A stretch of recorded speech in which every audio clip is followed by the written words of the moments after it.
Hamıya salam, yeni vloguma və kanalıma xoş gəlmisiniz. Sizin üçün yenə maraqlı bir vlog başlatmışam və bu vlogumuz təmizliklə bağlıdır. Keçən vlogda da sizə demişdim, əgər keçən vlogu izləməmisinizsə, keçid edib izləyə bilərsiniz. Səhər oyanan kimi başladım sizin üçün vlogumu çəkməyə və vlogumu çəkərkən elə əlimi üzümü yuyurdum ki, buradakı ləkələr heç xoşuma gəlmədi. Buna görə də elə başladım birinci hamam otağını sadə formada təmizlədim. Çox ağır təmizləyicilərdən istifadə etmədim. Heç burada fikir verirsiniz ki, əlcək də taxmağı unutmuşdum. Və keçirəm artıq yeməyimizi hazırlamağa. Neçə vaxtdır ki, göyərtilər yığılmışdı. Hamısını doğradım və həm fikirləşdim özümüzə istifadə edərik, həm də Alina üçün də yumurta bişirərəm və buna görə də hamısını doğradım. Bu vlogumda mətbəx təmizliyimin bir hissəsini demək olar ki, sizinlə bölüşəcəm. Nə qədər çatdırdımsa Alina ilə və o qədərini də yığışdırdım. Hər zaman insan istədiyi kimi təmizlik edə bilmir. Çünki evdə balaca uşaq olduğu vaxt hər zaman vaxt eləmək olmur. Bəzən də təmizlik etdiyimiz zaman onu çəkə bilmirik. Və yeməyi də bitirdikdən sonra artıq başlayıram yığış etməyə və burada görəcəksiniz ki, nə qədər işdən iş çıxır. Yemək hissəsini çox uzatmaq istəmədim, çünki məndən bir çox xanım soruşur Alinanın yeməyini və burada da onu göstərmək istədim ki, sadə formada belə bişirirəm.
Mən əslində təmizlik edərkən sevirəm ki, sakit ortamda edim və həmin ortamın səsləri gəlsin vlogdan. Amma çox zaman bu mümkün olmur. Həm də mən evdə tək olmuram. İstər-istəməz danışıq filan bunlar videoya düşdüyü zaman o qədər də yaxşı görünmür. Həm də vlogları mən tezləşdirirəm. Buna görə də istər-istəməz o səslər yaxşı düşmür. Buna görə də çalışıram ki, həmişə sakit bir ortam yaradım. Elə həmin vəziyyətdə vlogları çəkim və bunu da hər zaman etmək mümkün olmur. Buna görə də bəzən olur ki, vlogların bəzi hissələrini səssiz paylaşıram və üzərindən səs yazıram. Düzünü desəm, üstündən səs yazmanı da çox zaman eləyə bilmirəm. Elə uyğun vaxtı səs yazma edərkən də uyğun vaxtı axtarmaq məcburiyyətindəyəm. Çünki səs yazma etmək üçün də sakit bir ortam lazımdır. Ona görə də biraz vloglar istədiyim kimi bəzən alınmır. Mən istəyirəm ki, vlogumdan təmizliyin səsi gəlsin və məncə izləyicilər də bu fikirlə razıdırlar. Bəzən təbii ki, maraqlı söhbət olduğu zaman söhbəti də etmək daha maraqlı olur. Mən izlədiyim vloglarda, yəni ən sevdiyim cəhətlər baxın bunlardır.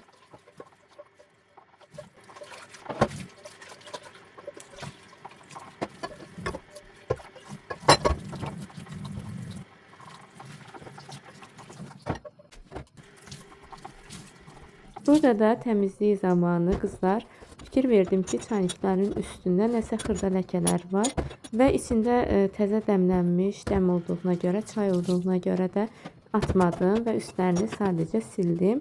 Bu bəlkə də sizə qəribə gələr, amma mən bəzən belə edirəm. Fikirləşirəm ki, çaynikin üstünün çirkli olmağındansa elə belə bu formada silmək daha yaxşıdır. Bu dəsmal isə gündə bəlkə neçə dəfə yuyulur və tez-tez domestoslayırıq. Artıq istifadəsi bitdikdən sonra isə atırıq. Yəni buna görə də məncə üstünü silməkdə problem yoxdur. Böyük çayniki isə mən blokda düzdür daxil etmədim. Sonradan yudum, içini lüləyi çox tutulmuşdu. Onu təmizlədim və çox gözəl. Ondan sonra su gəlməyə başladı. Amma onu təəssüf ki, bloqa daxil edə bilməmişəm. Mətbəx təmizliyim bu formada davam edir. İzləməyə davam edin. Mən bəzən maraqlı bir söhbət olduğu zaman sizinlə edəcəm.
Mətbəxlə bağlı sizinlə də paylaşmağı istədiyim çox maraqlı ideyalarım var. Bunları da gələcək vloqlarda sizinlə bölüşəcəm. Məncə sizə də maraqlıdır ki, biz mətbəxi necə dəyişməyi istəyirik. Ağlımda bəzi ideyalar var, amma bu dəfə çalışacağım ki, işimi planlı formada edim və Pinterestdən filan baxacağam, maraqlı bir, yəni oradan dizaynlar alacağım. Çünki bu divarların forması mənim heç ürəyimcə deyil. Divarları biz düzəldirik, yenidən yəni nəmişliyi olmağa davam edir. Buna görə də elə fikirləşirəm ki, bunu kökdən çözmək lazımdır. Bilmirəm bu əsl çözüm olacaqmı, amma məncə bir müddət bizi idarə edə bilər. Bunu da gələcək vloqlarda mütləq ki, sizinlə də bölüşəcəm və sizdən də bəzi fikirlər istəyirəm. Siz olsaydınız necə dəyişərdiniz? Yəni haranı necə edərdiniz? Mənə bunu ayrıntılı formada yazsaz sevinərəm. Çünki mən izləyicilərimdən çox ideya alıram.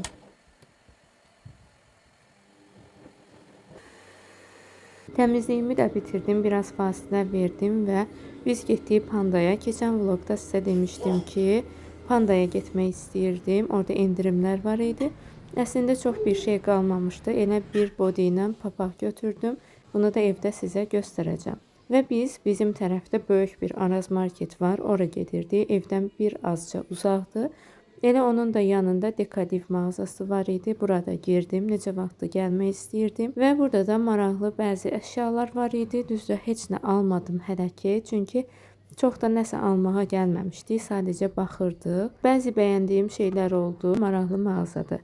Neçə vaxt istədiyim şeylərdən biri də taxtadır, yəni kəsmə taxtasıdır. Amma hələ ki istədiyim formada bir şey tapa bilməmişəm. Bundan sonra aldığım şeyləri bir-birinə uyğunlaşdıraraq almaq istəyirəm. Yəni məsələn bizdə bir yaşıl taxta var, düzdür, yaxşıdır, amma rəngi heç sevmirəm ki, heç nəyə uyğun deyil. Ona görə də fikirləşirəm ki, hər şeyi bir-birinə uyğunlaşdırıb zövqlə alım. Çox qəşəngdir bunlar.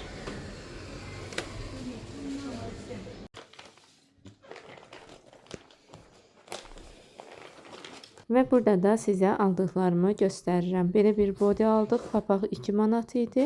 Və bu bodydə yayda geyinə bilər deyə düşünürəm. İndi də altdan geyindirmək olar. O da 4 manat idi. Və gələrkən də biz bazarlıq elədik ilə Araz Marketdən və sizinlə maraqlı bir resept bölüşəcəm.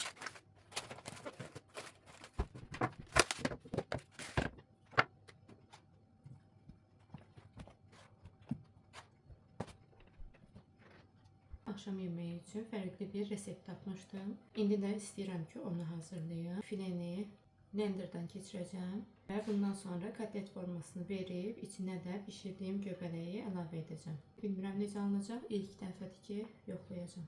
Qızlar, sizə onu deyim ki, bu yemək çox dadlı idi. Yəni yeyən hər kəs də evdə çox bəyəndi. Amma çox zəhmətlidir. Yəni bundansa mən fikirləşdim ki, sonradan elə fide ilə birlikdə göbələyi qovurub, yəni soğanla filan elə də yemək olardı. Amma belə də çox-çox dadlı alınmışdı. Hətta məndə belə bir ideya yarandı ki, bunu belə də etmək olar. Fileni rulet formasında edib, ortasına elə bu göbələkli qarışımı da əlavə edib, o formada da rulet formasında da sobada bişirmək olar. Belə də məncə çox dadlı alınır. Ümumilikdə dadlı idi, çox dadlı idi, çox xoşuma gəldi. Amma biraz zəhmətlidir yəni. Bilirəm ki, əgər kanal xoşunuza gəlsə, yəni hər şey ürəyinizcə olsa, onsuz da abunə olacaqsınız. Amma yenə də bəzən elə izləyicilər olur ki, unudurlar.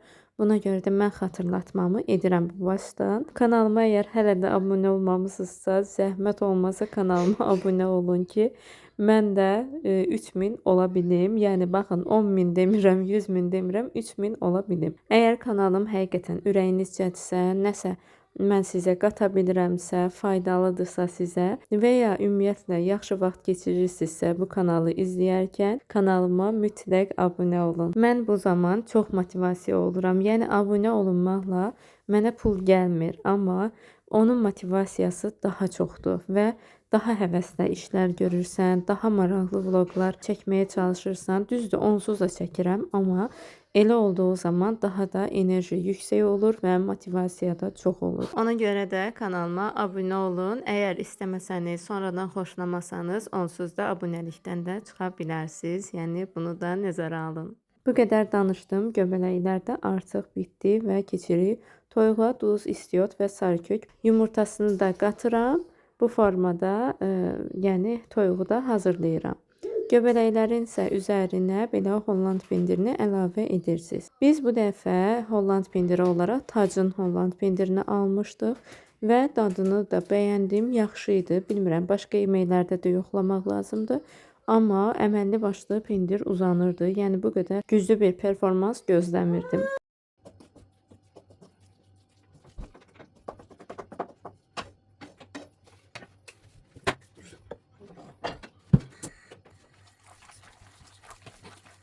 Burada da başlayıram artıq kotletlərimi hazırlamağa, amma ilk olaraq belə bir səhv eləmişdim ki, içliyi çox, amma toyuğu az qoymuşdum. Düzdür, onu da sonradan düzəltdim və çox gözəl bir kotletlər də alındı. Bundan sonra kotletlərimizi həm yumurtaya, həm də suxarikə bulayırıq və yağda da qızardırıq. Yəni reseptimiz bu qədər.